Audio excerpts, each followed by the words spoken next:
Hello guys, good morning. Welcome back to my channel. Thank you so much for joining me. Thank you so much for being here. I really appreciate you.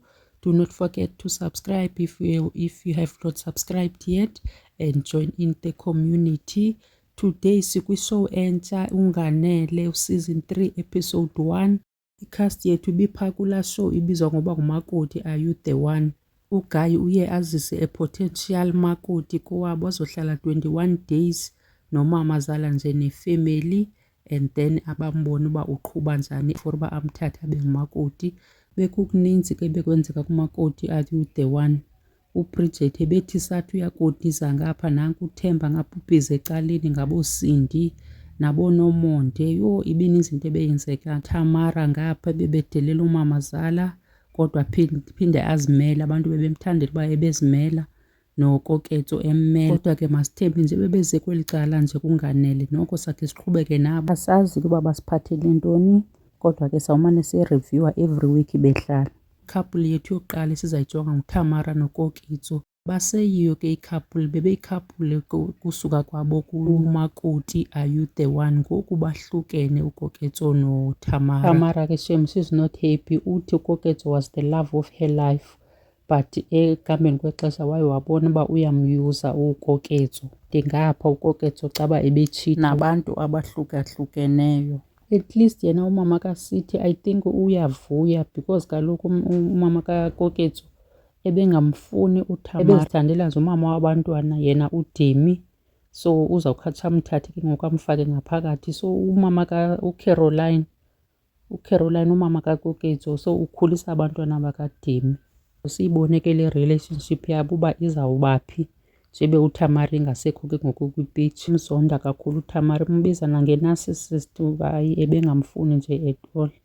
So uSithi ke ngoku ubuyele back emva, ubuyele uyohlala ekhayeni and uworried ke because yena nomama kabavani and uthi ufila ngathi uyifila ngoba ebuyela back ekhayeni and akabonisi erayithi mani nje naye ukoketso. Umama kukhe wasuggesta ke nento yetherapy, fanele akhayizame le therapy umama akayisuggestayo. Akabonisi erayithi, ungathi uwile nje kwasayena. Andiyazi ungathi utyiwe nazo izinto ngokwapha ebusweni. Bebekhe bahlala phantsi ke noTamara, uTamara esithi ufuna iclosure. Iclosure soze uyifumane kuSithi, yeke mntasekhaya. uTamara ukwatile uthi ugqibe nee-cookie juices zakhe. Yho Tamara, kanti Sithi benenzani lapho? Stay away Tamara from this guy hle, and forget about getting i-closure. You'll never get your closure. Wena just forgive apho uzive engathi ufuna uforgiva khona, apho ungakhange uphatheke kakuhle, and move on. That's it. Ikhapuli yethu yesibini siphinde sibe noPhindile noThemba. Basibonise ke bemuva in endlini yabo kwa-apartment yabo entsha eThembisa.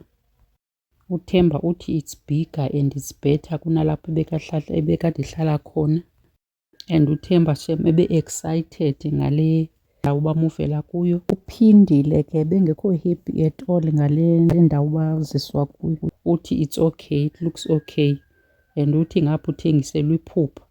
Kusho ukuthi nebelindele into engaphezu kwale aziswe kuyo. According to her standard umehluko awukho, uthengiselwe nje iphupha, yena belindele into bigger and better. She couldn't even pretend. Benana wabona uThemba uba akekho excited.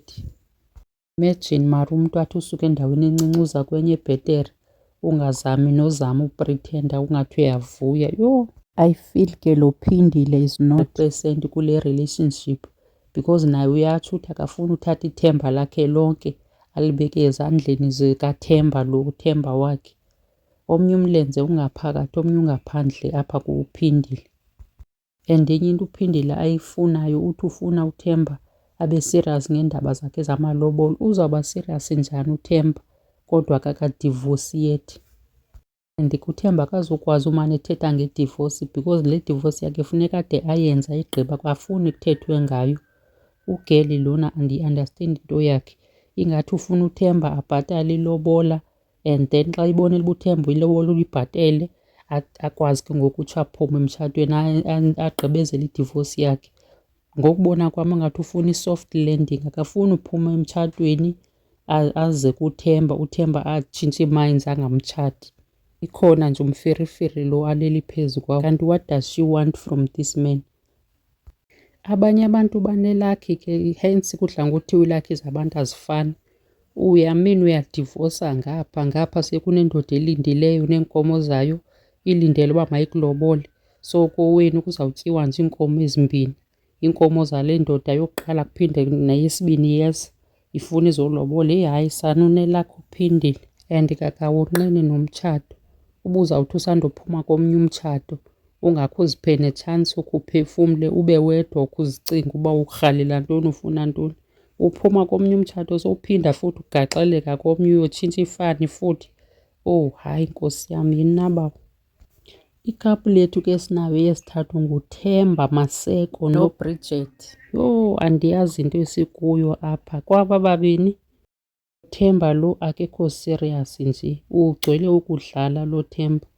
Uthi unamantombi amathathu and then lo Bridget lona kula mantombi umbhatalele ihafu yelobola.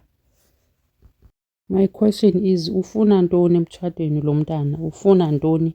Because akekho ready at all, usagcwele nje uba sesitratweni ufuna uba phandle apha, makahambe ayoba phandle apha.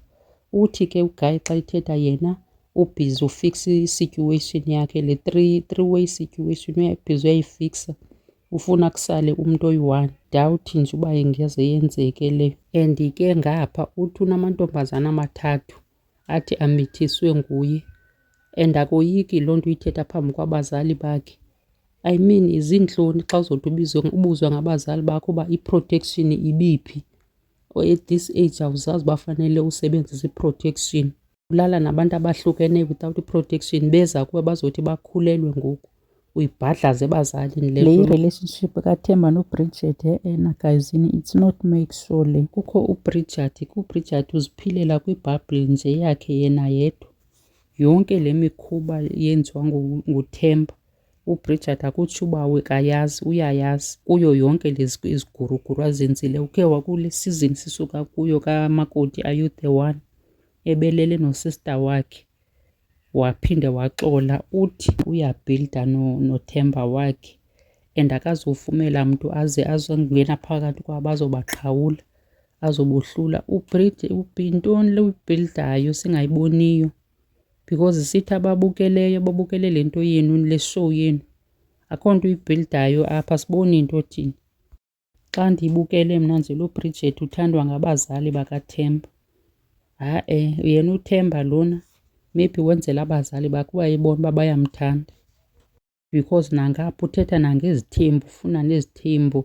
Awukagqibi nale yokuqala ubuyiqalile yolobola uBridget, ujampele esithembini ufuna isithembu. Ngapha umithisa ii-girlfriend ezintathu, ngapha ulala nesista kaBridget, akazixabisanga nje at all lo. Ininzi nje into ajongene nayo. Andiyazi ke uba kule show uzothini xa kuthiwa wanele, uba owaneleyo ngowuphi, because ishow ithi nganele. So ngowuphi owaneleyo, nguye or nguBridget? Kumele abe khona owaneleyo apha phakathi kwabo, because le into yabo ayindiboni uba ikhona phi yakhona. Ndiyakuncoma naye uBridget, akakoyiki nogula bethunana. Umntu ahambe esenza yonke le nto ngaphandle uphinde wena ulidela kufa, uze wena uzizise kuye uthi ubhilda naye. Yazi ke bethunana, ise-episode yokuqala lena, sizawubona as i-episode ishow iye iqhubeka uba izawube isiphathele ntoni. Siza kuyilandela ke, sizayireviewa every time idlala, sizawuza nee-review siyibone uba ithini. Let's hope ayizusibhora. Mandiyibeke apha ke for today. Thank you so much for watching. Do not forget ukukhomenta down below utsho uba wena uyibona njani le show apho sisuka khona kumakoti Are You The One, ubuyibona njani. And then usubscribe if you haven't subscribed yet, usijoyine. Thank you so much for watching. Until the next video, ndinithanda. Bye bye.